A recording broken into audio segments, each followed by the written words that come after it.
Good morning. Welcome to this November 15th worship service for First Parish Church of Kingston, Massachusetts. I am the Reverend Monica Jacobson Tennyson. I serve this church as its minister, and I use she, her pronouns. And I am glad to see you this morning. I'm going to pass it over to Jane Ford, who is our worship associate today and who has our chalice lighting words. We light our chalice with these words from Elizabeth M. McMaster. We light our flaming chalice to illuminate the world we seek. In search for truth, may we be just. In the search for justice, may we be loving. And in loving, may we find peace. As we light our chalices this morning, we make a constellation of people working for love and justice. And we join with Unitarian Universalists all over the world, many of them lighting chalices as we do, to carry on our collective search for truth and justice. Thank you, Jane. We have a hymn to share now, which Kathy Kay has recorded for us. So I'm going to screen share. You'll be able to hear the recording and the lyrics will be on the screen as well. So you can mute yourself and sing along at home.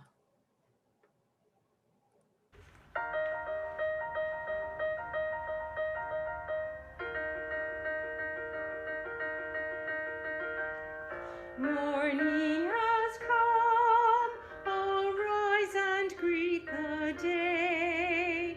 Dance with joy and sing a song of gladness. The light of hope here shines upon each face. May it bring faith to guide our journey home. A new day dawns, once more the gift is given. Wonder fills this moment shared together. The light of peace here shines upon each face. May it bring faith to guide our journey home. Open our eyes to see that life abounds. Open hearts to welcome it among us. The light of love here shines upon each face. May it bring faith to guide our journey home.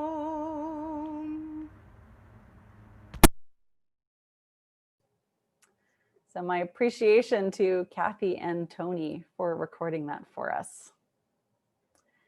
I am going to hand it over to Jen Shattuck, our Director of Family Ministry. Good morning, all. I am here today to talk to you about the world, which I understand is a really broad topic, but it is 2020 and we have proven ourselves capable of taking on big ideas. So let's try. I'm going to open up the chat, and if you are willing to share, what I would love is for you to put in the chat some words that describe the world as it currently is. What are some words that describe the world the way that it currently is for you? I'm getting some things in. Challenging, terrifying, in turmoil, noisy, unjust, confused, in need of healing. This really describes what this time has been like for us. We really are living in this place of challenge. I'm also seeing beautiful. I see different, I see encouraging, and I see hopeful. And that's interesting because we can also, so we can see the world how it is. And as humans, we can also see the world as it could be. So I'm seeing some words here that talk about the world as it is in a positive way. Are there any other words that you can put in the chat that describe the world as it could be?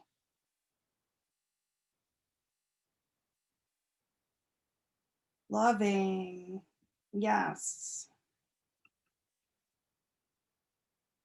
Generous, redeeming, just and fair. I'm seeing just a lot, compassionate.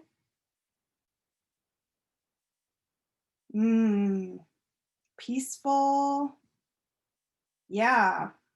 So we're living in this time, right, of immense challenge and confusion and difficulty.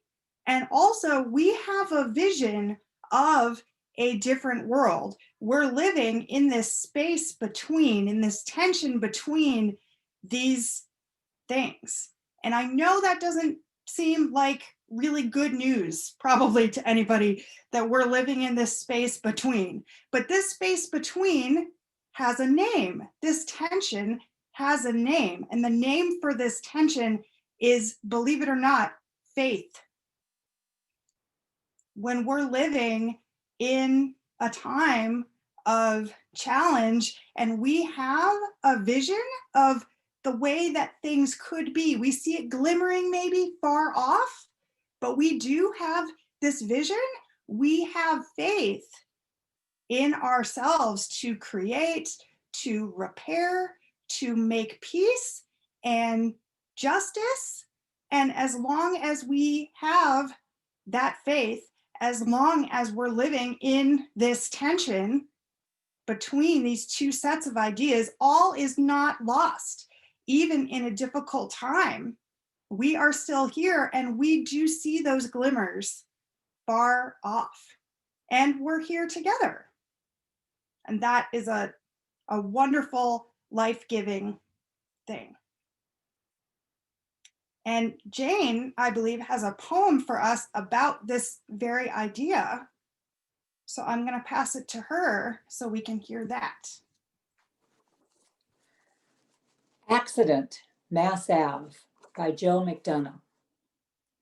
I stopped at a red light on Mass Ave in Boston, a couple of blocks away from the bridge, and a woman in a beat-up old Buick backed into me, like cranked her wheel, rammed right into my side.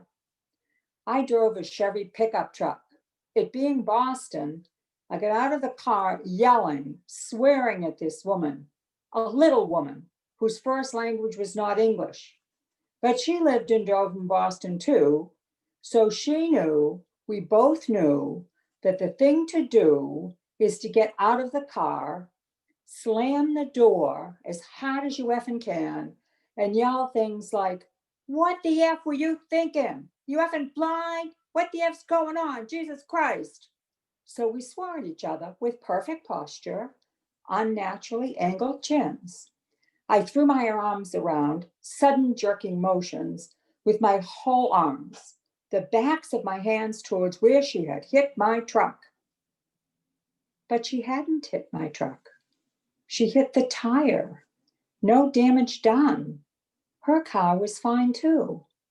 We saw this while we were yelling, and then we were stuck. The next line in our little drama should have been, "Look at this effing dent. I'm not paying for this stuff. I'm calling the cops, lady." Maybe we'd throw in a, "You're in big trouble, sister." Or, "I just hope for your sake there's nothing wrong with my effing suspension." That sort of thing. But there was no effing dent. There was nothing else for us to do.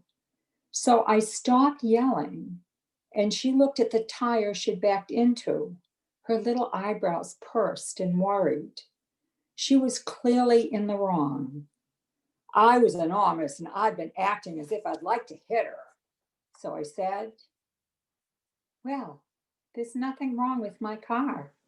Nothing wrong with your car. Are you okay? She nodded and started to cry. So I put my arms around her and I held her, middle of the street, Mass Ave, Boston, a couple of blocks from the bridge. I hugged her and I said, "We were scared, weren't we?" And she nodded and we laughed.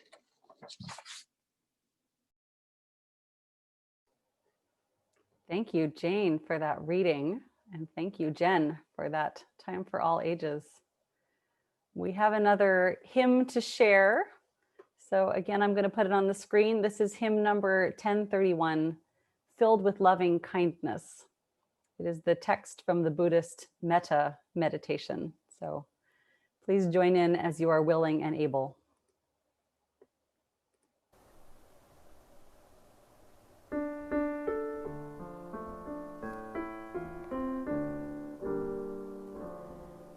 May I be filled with loving kindness. May I be well. May I be filled with loving kindness. May I be well. May I be peaceful and at ease. May I be whole. May you be filled with loving kindness. May you be well. May you be filled with loving kindness. May you be well. May you be peaceful and at ease.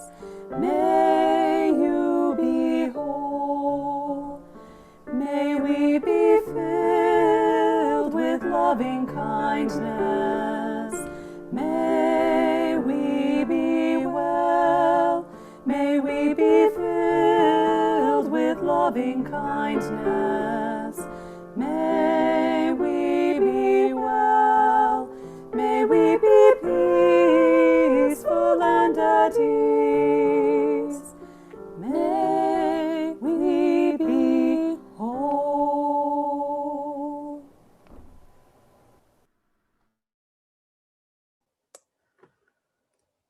Thank you for joining in with that singing.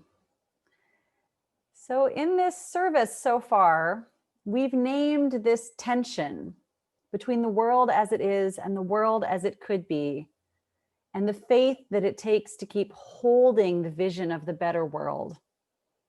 We've sung hymns about greeting the day and our community with hope, and just now about offering loving kindness. And we've heard a poem about a Boston traffic accident and what it takes to back away from the easy script of anger. And these are pieces of why and how we de-escalate situations. Because we do live in that tension, that space of faith between the world as it is, this world where extractive capitalism teaches us to take and take and take, and that there's not enough of anything to go around. This world where the voice of injustice tells us that it's dangerous for us or our neighbors to be our full selves. We live in the space between that world and the world as it could be, where there is enough of what we need, where people are valued and whole. And because we live in that tension, we know that there will be times of conflict. And not all conflict is bad. Conflict starts because of the presence of difference, and differences must be able to be present as part of being our full selves and sharing the truth as we understand it. Take a moment here with me, and in the chat, think about a brainstorming session you've been part of. When you're brainstorming with a group of people, what happens in that room? Give us a word or a phrase in the chat to describe what happens when you're trying to create something in a group.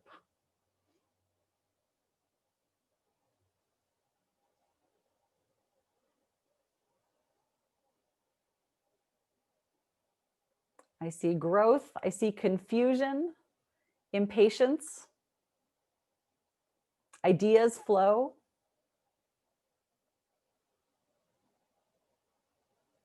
Uncensored, synergy,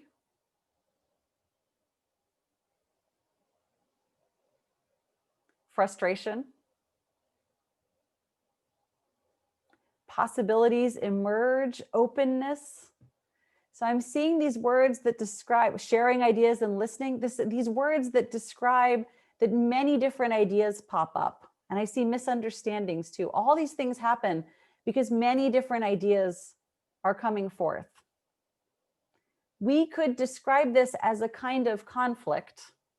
And it's a kind of conflict that also means that there is creativity in the world. If a brainstorming session had just one idea, it wouldn't lead to much that's new. And what we've named also is that sometimes it's hard when many new ideas are trying to coexist.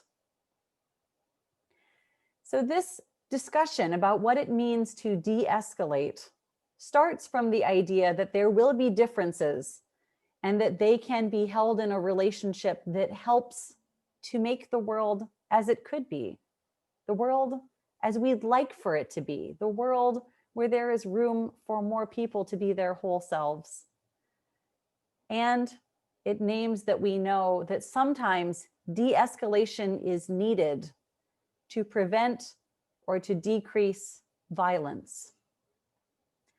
Now, last week I mentioned that I like Parker Palmer's definition of the word violence as anything that violates the sanctity of the self, our own self or the self of others. So when we talk about de-escalation, preventing or decreasing violence, we are saying that the goal is for us to learn how to act in ways that keep people safer, that help people feel cared for and seen, and that prevent or reduce all kinds of violence, from interpersonal physical harm to hurtful words, to things that disrupt the work for justice.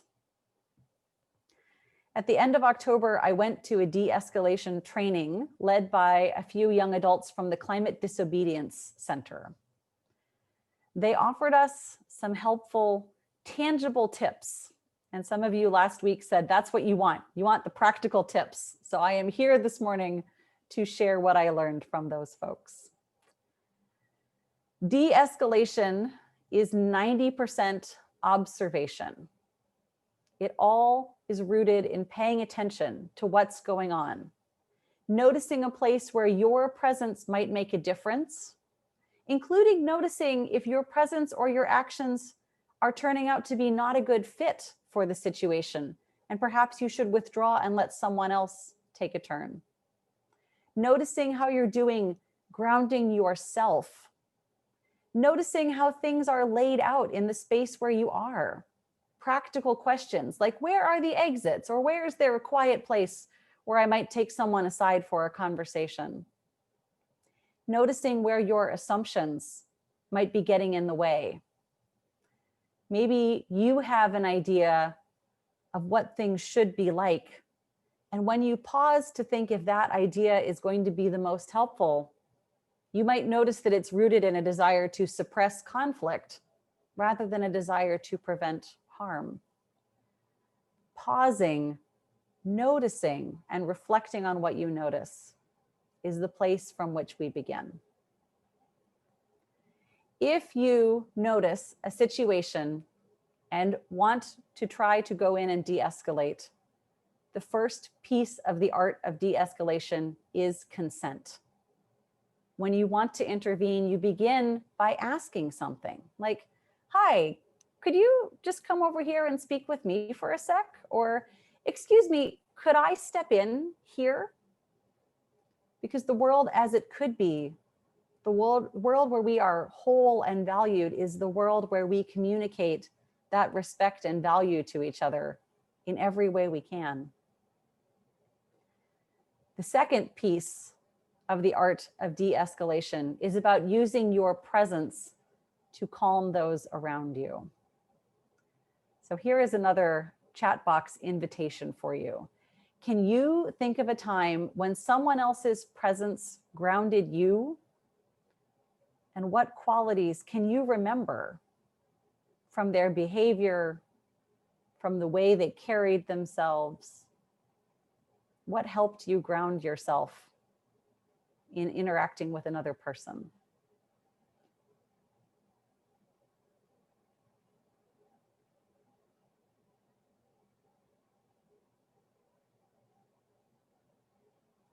I see quiet voices. Mhm. Calm demeanor. Mhm. It was clear that they really wanted to help.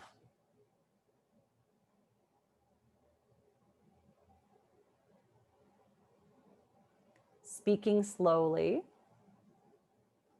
I'm going to add that often moving slowly can be part of that, walking slowly rather than running over. Offering acceptance of something I feared. Yes, helping to hold what's going on. The feeling of being understood.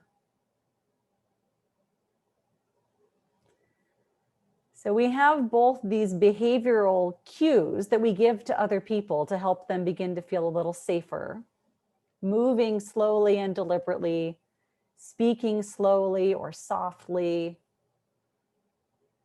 I see maybe a few more thoughts coming in. So I'm going to hold on a second and let folks finish what they're writing.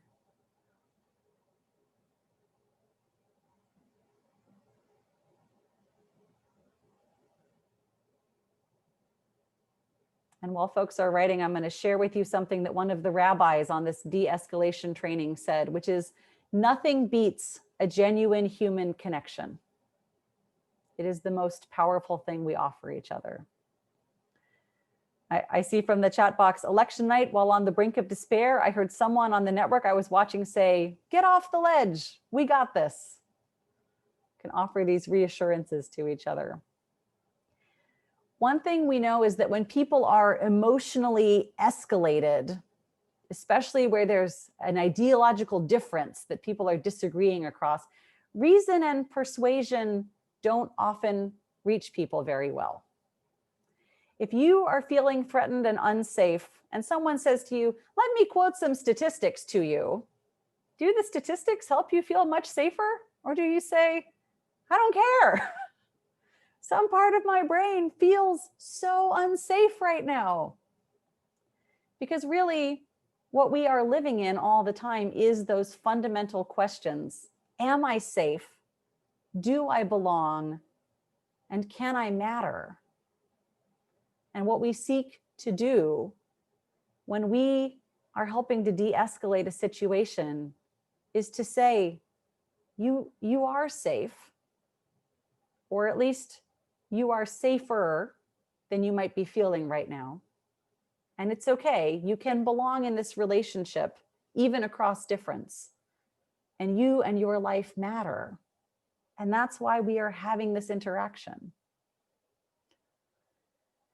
Some of the most practical strategies for doing this, whether you're seeing folks arguing in a grocery store parking lot, or whether you are out at a Black Lives Matter rally and you notice someone at the edge of the crowd looking like they want to start some trouble. You go up to the person or the people and you say, can we talk for a second?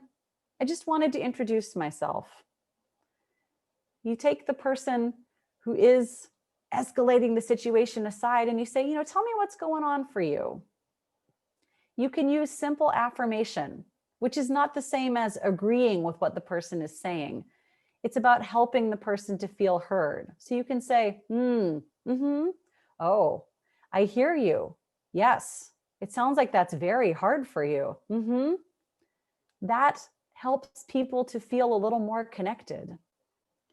You can engage in matching and then use the mirroring behavior that is built into the human brain.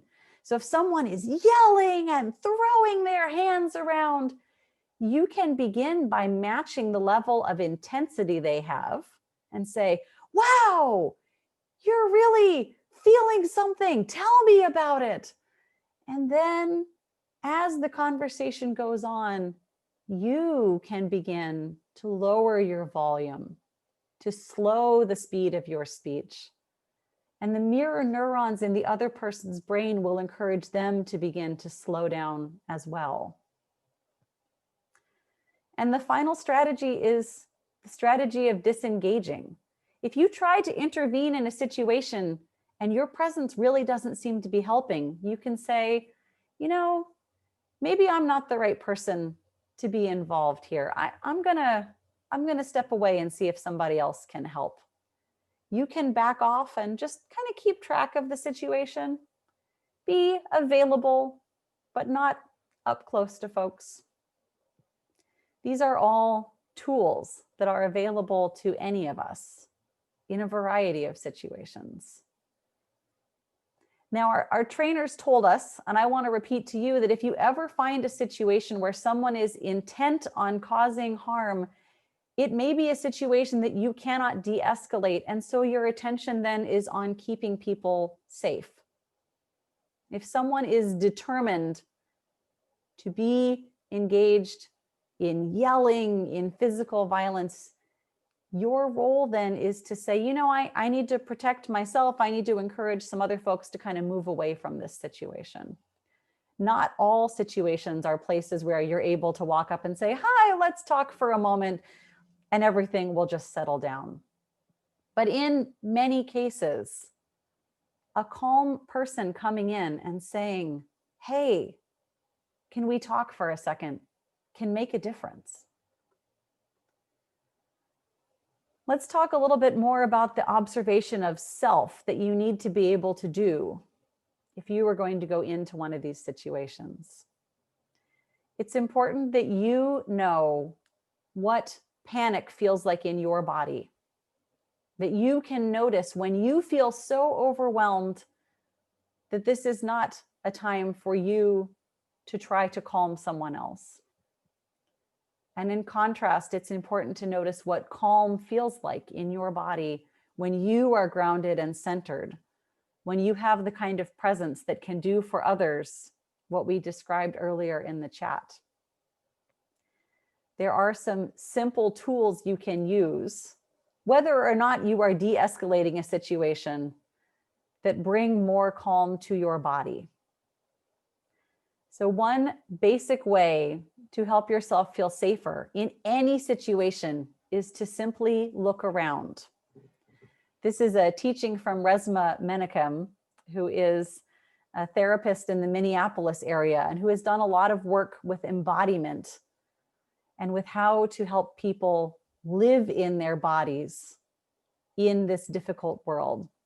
He says, when you look around, turning from the waist, you engage the vagus nerve that runs the length of your torso, which is part of your body that is most concerned with safety and survival. These are his instructions. He says, begin by looking straight ahead.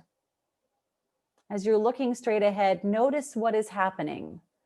What has just happened around you? What is happening in you? And then he says, turn and look over your left shoulder.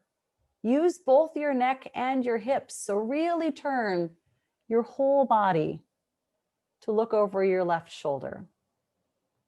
And then come back to center. Now look up. Now look down. And then come back to center. Now look over your right shoulder. Again, turning your whole body, using your hips and your waist and your neck. And then come back to center. It's important to turn from the waist so that the vagus nerve is engaged. So for those of you who did that along with me, let's take a moment and notice how it feels in your body. You can put in the chat if you notice that anything has changed from this simple practice.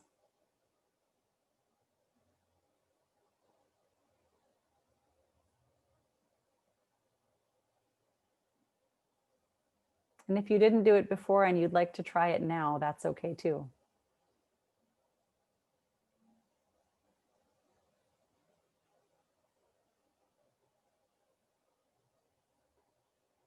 Do you feel any difference in your body? Relaxed, easier to breathe. Yeah.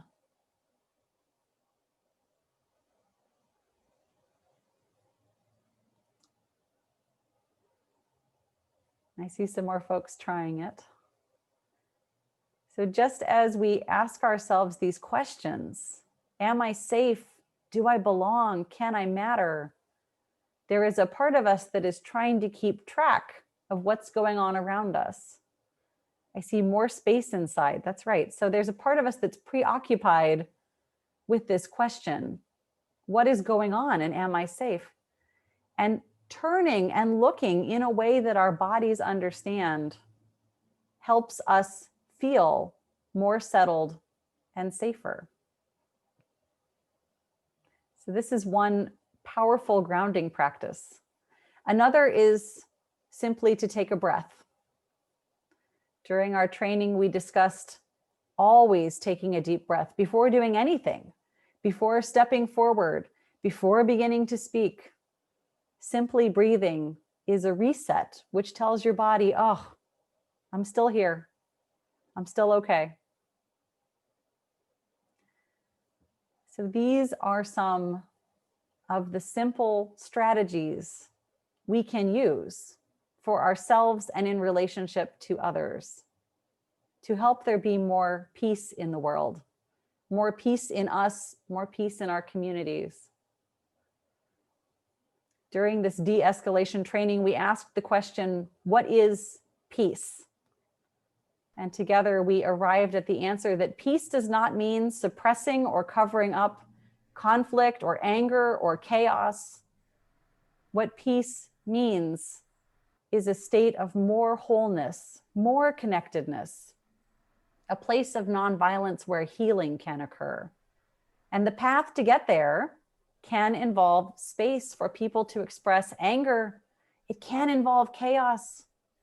And moving through those things takes us toward the world as it could be. The world of justice, the world of respect, the world of true community that we want to build, that we see glimmers of in the world as it is. So thank you for joining this morning for this conversation about some of the ways we help move the world toward what could be. My blessings on you for every way in which you carry this work forward, including simply taking another good deep breath. May it be so. At this time in our service, we receive an offering. So I'm going to hand back over to Jane to introduce that for us.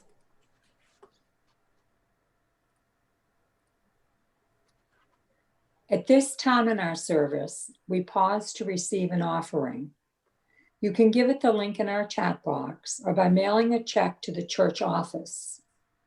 What does it mean to give this offering? Kayla Parker writes, we know that our financial contributions to this organization come from sacrifices and hard work. We are so grateful for this and commit together to ensure the funds we gather collectively do a greater good for ourselves and our world than they would have done alone.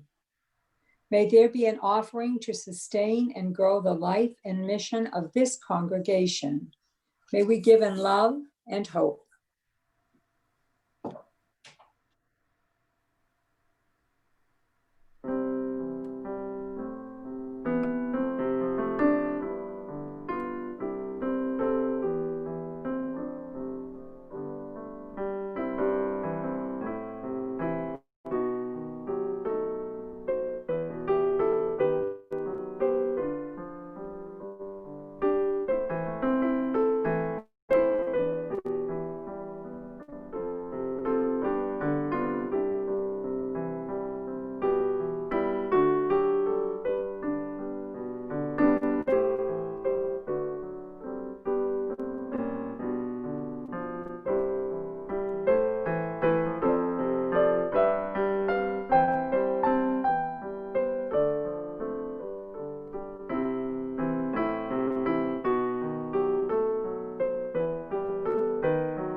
Thank you, Tony. What perfect music for the offering this morning.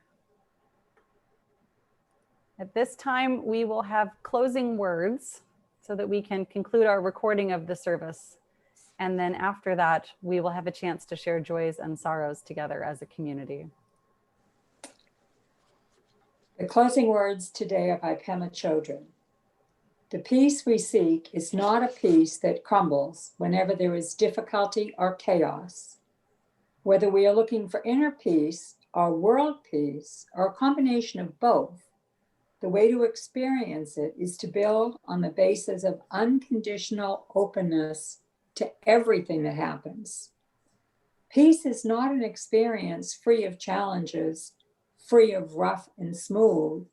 It's an experience wide enough to include everything that happens without feeling threatened. Thank you, Jane. Thank you, Jen. Thank you, Tony. I'm going to stop our recording now. And if you're joining us on YouTube, thank you for being with us this morning.